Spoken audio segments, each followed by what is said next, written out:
পৃথিবীতে যারা এখন ফেরাউন আছে, সেই ফেরাউনদের মরণ ঘনিয়েছে ইনশাআল্লাহ। এক পাতি ফেরাউন আমাদের দেশ থেকে বিদায় হয়েছে কিনা? وَدَمَّرْنَا مَا كَانَ يَصْنَعُ فِرْعَوْنُ وَقَوْمُهُ। ফেরাউন যা কিছু নির্মাণ করেছে গত 5 তারিখ থেকে কয়েকদিনে দেখলাম, এই যে ডিস্ট্রয়, এই যে ধ্বংসযজ্ঞ করা হলো আকাশের নির্দেশে। কার নির্দেশে? আকাশের নির্দেশে। আমি বহুদিন আগে থেকে বলেছি যে শোনো ফ্যাসিবাদীরা, ফেরাউনরা, তোমাদের যুগটা শেষ হয়ে গেছে, তোমাদের সৌভাগ্যের সূর্য অস্তমিত হয়েছে, তোমাদের উজ্জ্বল দিবস এখন নিকষ কালো আধার রাতে পরিণত হয়েছে। এখন আর তোমাদের আলো জ্বলবে না, আমাদেরও আর আধার আসবে না ইনশাআল্লাহ। ঠিক নয় কি? وَدَمَّرْنَا مَا كَانَ يَصْنَعُ فِرْعَوْنُ وَقَوْمُهُ وَمَا كَانُوا يَعْرِشُونَ। জেলখানায় যখন ছিলাম এই সময়টার অপেক্ষায় থাকতাম যে ধ্বংস তো একটা আসবে জানি, তুমি কবে সেই ধ্বংসটা দেবা। আলহামদুলিল্লাহ, জেল থেকে বেরিয়ে সরাসরি গুলির হুমকি পেলাম। তো চিন্তা করলাম, হযরত মুসা আলাইহিস সালামকে যখন হত্যার জন্য ফেরাউন পার্লামেন্টে আইন পাশ করতেছিল, সিদ্ধান্ত নিচ্ছিল, ফেরাউনেরই পার্লামেন্টের একজন এসে ছুটে এসে মুসা আলাইহিস সালামকে খবর দিল, ইন্নাল মালাআ ইয়াতামিরুনা বিকা লিয়াকতুলুক। পার্লামেন্টে পরামর্শ চলছে, রায় গ্রহণ চলছে, হে মুসা তোমাকে হত্যার জন্য। ফাখরুজ ইন্নী লাকা মিনান নাসিহিন। আমি ফেরাউনের পার্লামেন্টের সদস্য বটে, হে মুসা তোমার জন্য আমার মায়া আছে, তুমি বেরিয়ে যাও, আমি তোমার কল্যাণ চাই, তুমি এখন বেরিয়ে যাও। আল্লাহ যখন তোমাকে প্রতিশোধ নেওয়ার মতো শক্তি দেবেন তখন আসবা, এখন আপাতত বেরিয়ে যাও। আমিও এই আয়াতটার উপরে আমল করেছি আলহামদুলিল্লাহ। বেরিয়ে গিয়েছিলাম ভিতরে একটা জিদ নিয়ে, যে ইমাম মাহদিকে নিয়ে আসবো ইনশাআল্লাহ। যে দিল্লি আমাকে আমার দেশ থেকে বের করেছে, সেই দিল্লিওয়ালাকে আমি দিল্লি থেকে বের করবো ইনশাআল্লাহ। আমি আদালতে একজন হিন্দু জজ পেয়েছিলাম, সেদিন 30 মিনিট বক্তৃতা করেছি। সেখানে বলেছিলাম যে আমি ঢাকার দিল্লি একসাথে দখল করব ইনশাআল্লাহ। কারণ শুধু ঢাকা দখল করে বসে থাকলে দিল্লি থেকে শয়তানি করবা, এই যন্ত্রণা দিবা, যে যন্ত্রণা 53 বছর দিয়েছে। এই জন্য আমার ঢাকার শান্তির জন্য দিল্লিও লাগবে। সাম্রাজ্য কার? উনি হিন্দু জজ ছিলেন। আমি এই জন্য কথাগুলি বলেছিলাম যে হয়তোবা উনি যদি ওনার জাতির কাউকে শেয়ার করে এটা মোদি পর্যন্ত যাবে। তো ওরা এখন একটা ভয় পাচ্ছে যে ঢাকা তো দখলে নিয়েই ফেলছে, ঢাকা তো ওদের দখলে গেছে, এবার দিল্লির কপালে কি আছে? আল্লাহ যদি অর্ধেকটা দিতে পারেন, বাকি অর্ধেক পূরণ করা কি অসাধ্য? অসাধ্য? অসাধ্য না। পৃথিবীর মানচিত্র চেঞ্জ হয়ে যাবে ইনশাআল্লাহ। সারা বিশ্ব জুড়ে 60টি মহাদেশ জুড়ে দেখবেন মানচিত্রের মধ্যে আছে শুধুই মুসলিম আর মুসলিম রাষ্ট্র, আর কোনোটা নাই। লিইয়ুযহিরাহু আলাদ-দীনি কুল্লিহি। সকল দিন, ধর্ম, তন্ত্র, মন্ত্র, মতবাদ ধূলিসাৎ করে দিয়ে আল্লাহ নিজে একা শক্তি বলে বিজয়ী করবেন তার দিনকে, সকল দিন মতবাদ তন্ত্রের উপরে। আগুনের ফুলকিরা এসো জড়ো হই, তারপরে কি? দাবানল জ্বালবার মন্ত্রে, এরপরে কি? বজ্রের হুঙ্কারে আঘাত হানি মানুষের মন গড়া তন্ত্রে। তোমরা ভুলে গেছো নাকি? তোমাদের মুখে তো আমি শুনি, আগুনের ফুলকিরা এসে জড়ো হই, দাবানল জ্বালবার মন্ত্রে। এটা আমি শিবিরের সদস্য সম্মেলনে পড়েছিলাম, উঠেই এই কবিতাটা, এটা ওদেরই গান। ওর কয়েকদিনের মধ্যে আমেরিকায় দাবানল লাগছে, তোমরা তারিখ মিলেই দেখো। এখন মুমিনদের নির্যাতিতদের দোয়া ডাইরেক্ট কবুল হয়ে যায়। ঠিক আছে কাজী, তুমি যখন সম্মেলনে উঠেই এই দোয়াটা করেছো, আগুনের ফুলকিরা এসো জড়ো হই, দাবানল জ্বালবার মন্ত্রে, দাবানল একটা জ্বালাই দেই, উপযুক্ত জায়গা খুঁজে আল্লাহ এখানে জ্বালাই দিয়েছেন। এইবার এই কবিতার দ্বিতীয় লাইন বাস্তবায়িত হবে, বজ্রের হুঙ্কারে আঘাত হানি মানুষের মন গড়া তন্ত্রে। কোন তন্ত্র আর থাকবে না, কোন তন্ত্র।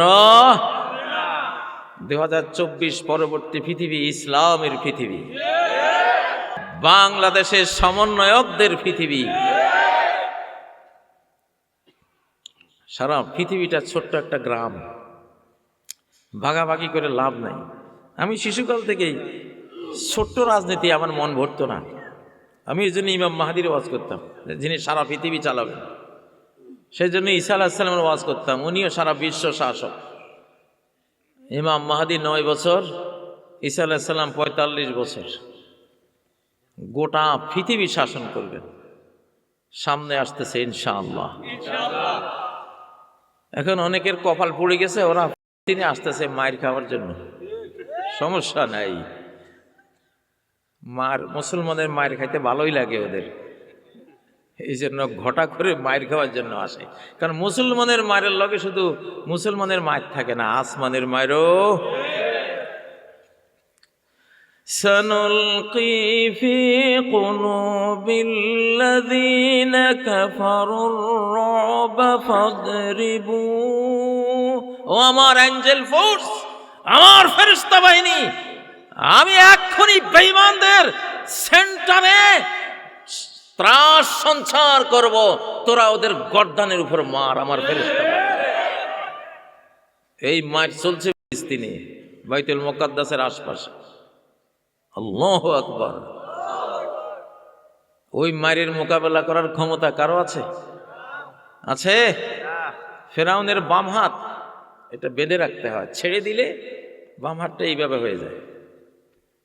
ওর বাম হাতটা, ডান হাতটা ঠিকই বুকের সাথে লেগে আছে, কিন্তু বাম হাতটা বেঁধে রাখতে হয়, ছেড়ে দিলে এইভাবে দাঁড়িয়ে যায় এইভাবে। তার মানে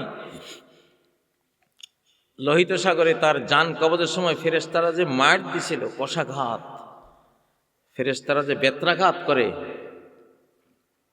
যারা আল্লাহর দুশ্মন, মুসলমানের দুশ্মন, জান কবজকালে এদেরকে ফেরেশতারা পিটায়।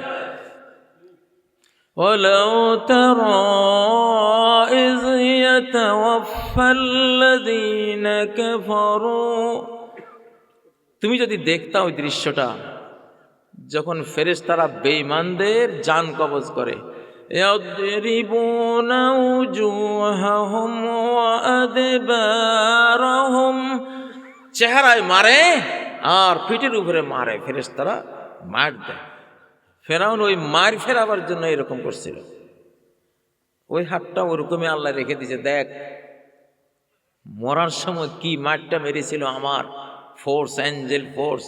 সে হাত দিয়ে যে ফেরাবার চেষ্টা করেছে, ফেরাতে তো পারে নাই, হাতটা ওইভাবে রয়েছে, ওই অবস্থায় মারা গেছে। তাকবীর, তাকবীর, তাকবীর। 3000 বছর পরে 1881 খ্রিস্টাব্দে ফেরাউনের লাশ বেরিয়ে আসে। মৃত্যুর 3000 বছর পরে এই লাশটা কোথায় ছিল কেউ জানতো না, আল্লাহ জানতেন। একটা সমাধির ভিতর থেকে 2 কৃষক ভাই ওদের জমিন খুঁড়তে খুঁড়তে একটা ওয়াল পেল, ভেঙ্গে দেখে যে অনেক স্বর্ণ মণিমুক্তা এর ভিতরে। তারা ওটা নিয়ে নিয়ে 10 বছর খেলো। পরে বড় এক টুকরো স্বর্ণ নিয়ে দুই ভাইয়ের দ্বন্দ্ব হলো। এক ভাই গিয়ে পুলিশকে খবর দিল। পুলিশ আসলো, খুঁড়ে দেখে যে এখানে একটা বিশাল মমি পড়ে আছে। ওরা ওইটা নিয়ে পরীক্ষা নিরীক্ষা করলো, ফ্রান্সে পাঠালো। মরিস বুকাইলি দেখে বললেন, হ্যাঁ এটা লবণাক্ত সাগরে ডুবে মরা একটা লাশ। আল্লাহু আকবার, তাকবীর তাকবীর। তো আবার নূহ আলাইহিস সালামের জাহাজ 7000 বছর ছিল না, কেউ জানতো না কোথায়। 1945 সালে রাশিয়ান পাইলটরা দ্বিতীয় বিশ্বযুদ্ধের সময় তুরস্কের এরারট পাহাড়ের উপর দিয়ে চক্কর দিতে দেখে যে কি জানি একটা দেখা যায়, বিশাল একটা কাঠামো, বিশাল জাহাজের মতো। পরে ওই পাইলট পারমিশন নিয়ে ওই পাহাড়ে গিয়ে পরিদর্শন করতে গিয়ে দেখে যে এটা আসলেই একটা বিশাল পুরনো জাহাজের কাঠামো। সুবহানাল্লাহ। পরে মার্কিন বিজ্ঞানী, সারা পৃথিবীর অনেক বিজ্ঞানীরা খুঁজে নিশ্চিত হলো যে এটাই সেই জাহাজ, হযরত নূহ আলাইহিস সালামের জাহাজ। এটা হলো 1883 খ্রিস্টাব্দে। 81 খ্রিস্টাব্দে ফেরাউনের লাশ বের হলো, 83 খ্রিস্টাব্দে নূহ আলাইহিস সালামের জাহাজ বের হলো। কেন জানেন কারণটা কি? কারণ হলো একটা শতাব্দী আসতেছে যে আবার ফেরাউনদের মতো এই শতাব্দীতে আল্লাহর কোরআন বাদ দিয়ে, আল্লাহর সংবিধান বাদ দিয়ে বেঈমানরা গোটা পৃথিবী চালাবে। ফেরাউন হয়ে যাবে, ফেরাউনের মতো বিশ্ব শাসন করবে, আল্লাহর দ্বীনের সমস্ত কিছু ধ্বংস করে দেবে, মানবতা ধ্বংস করে দেবে, নারীর ইজ্জত হুরমত বলতে কিছুই রাখবে না, পারিবারিক পবিত্রতা থাকবে না, হালালের জায়গায় হারাম আসবে, তাওহীদের জায়গায় শিরিক আসবে, মানুষকে পশুর মতো অবমূল্যায়ন করবে। আল্লাহ জানেন, সেই জন্যই লাশটাও বের করে দিলেন যে যারা এই ফেরাউনের মতো আমার সংবিধান বাদ দিয়ে আমার পৃথিবী শাসন করবি, তোদের পরিণাম আমি এই ফেরাউনের মতোই করব।